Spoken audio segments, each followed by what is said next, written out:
Hello YouTube. Are you ready for some impossibly bad camera work, poor narration, and incompetence? Here it is. This is the final step of my differential installation and rebuild. Well, rebuild first.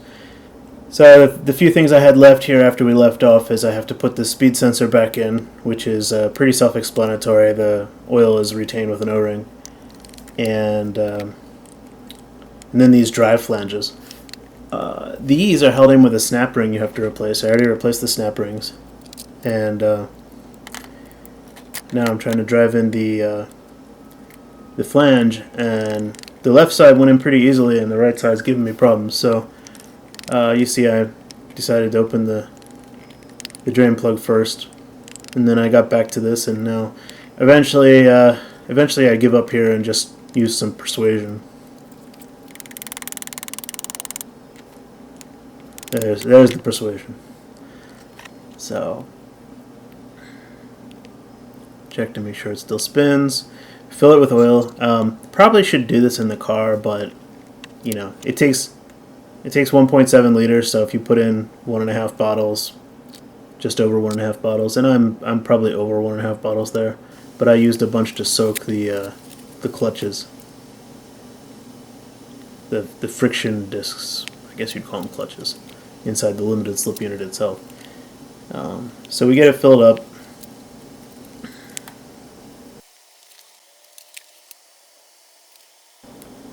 And this drain bolt is torqued to 70 Newton meters.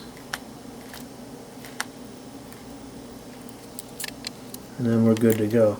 The other thing is it leaked from this. The front of the differential has this CV joint, so it's not a U joint, it's a CV joint, and it was leaking a bit of grease, not dramatically, but I decided to replace the gasket. It has a little pink gasket, and so I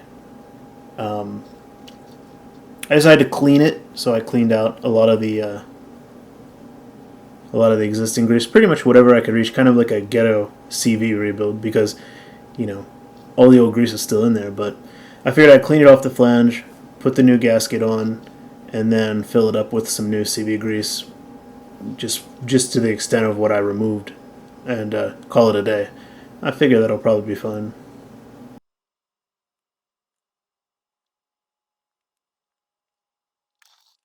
One more thing before I go. This retaining ring, don't want to forget this. This has to be ordered new if you take off the pinion yoke, and this has to be driven in. And you kind of drive this down to the seat with a screwdriver. You can't push it with your fingers like I was.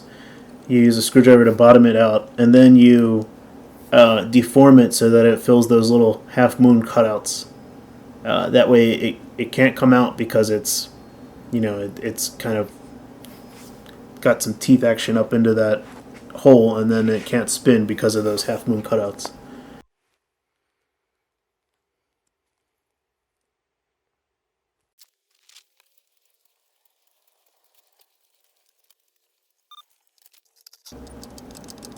And that leaves us to trying to install the differential, which I tried this arrangement of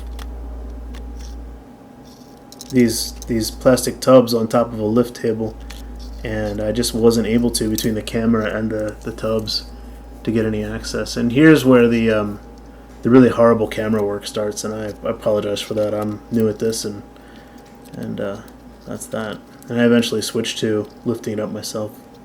So yeah, at this point I'll leave it, and then you'll hear my comments at the end.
So my camera died as I was trying to install the differential, which, you know, is fine. It didn't make for that good of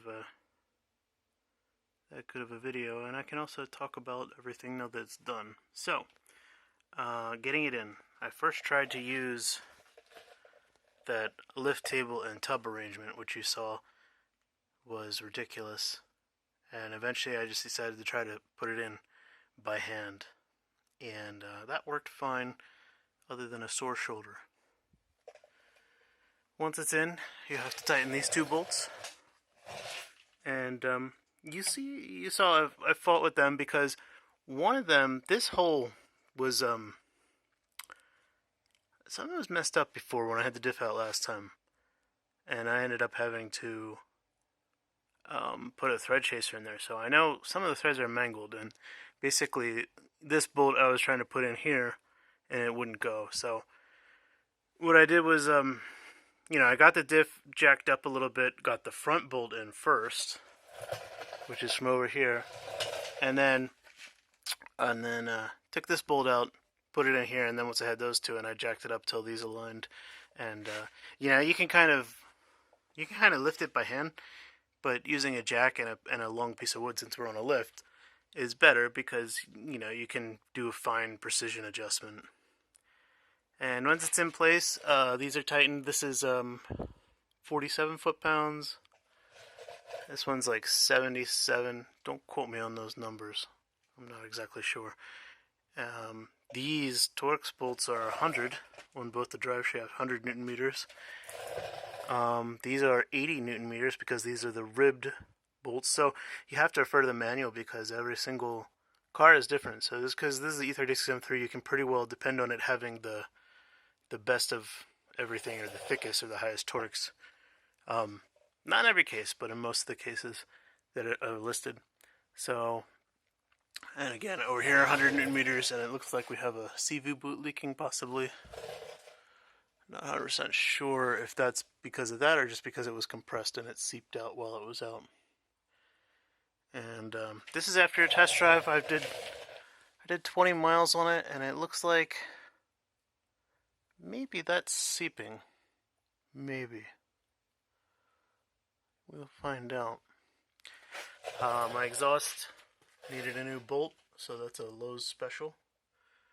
This is a stainless exhaust that came from, it's a UUC clone. I got it on eBay, and it's really good. It sounds great. I'm very happy with it. And the new speed sensor is in, and yeah, I don't hear any noises or anything untoward from the back. And you'll see that every single fastener has a yellow mark on it. That's a paint marking pen I got from Amazon, and I've found that makes life a lot easier because you have to come out from under the car, you know, put on the e-brake or put the car in gear or both to get it to hold the torque, tighten the fasteners, and then you get back under the car and you start thinking, did I do this one? Did I do that one? And that doesn't really matter on this one because you can just kind of go over it again. You know, if it's torqued to 100 Newton meters, you can just put a torque wrench on there, set it to 100 Newton meters, and go again. But if it's a torque angle specification, so it's a torque to yield fastener that's one-time use, using the paint marker is a really good idea because then you know each stage you're at, and you can make absolutely sure that you did torque that fastener to yield, because it's I don't know, maybe people with a brain have less trouble, but I often get a little mixed up as to which I did. So that's it. That's the differential reinstallation. It's, you know, it's not hard. There's a lot of fighting. When I originally took so this sway bar has to come out in order to actually remove the differential because it's in the way of the bolts and everything else. These bolts up here are easy to get to, but this one is kind of tough. This you want to at least pull out one side of the actual end links, and on reassembly I took the wheel off and took the spring out, and that made life a whole lot easier. That's definitely the way. Just take the wheel off and take the spring out, and which, you know, that might be harder actually if you don't have a lowered car. These are H&R springs, so you can just pull them right out. On a normal car, the springs will probably have more tension because it's a higher ride height, and you'll probably have to undo a shock. So in a normal car, it's probably much more of a wash. And I think that's it. So that is hopefully the differential saga closed. I hope to get this car on at Sebring.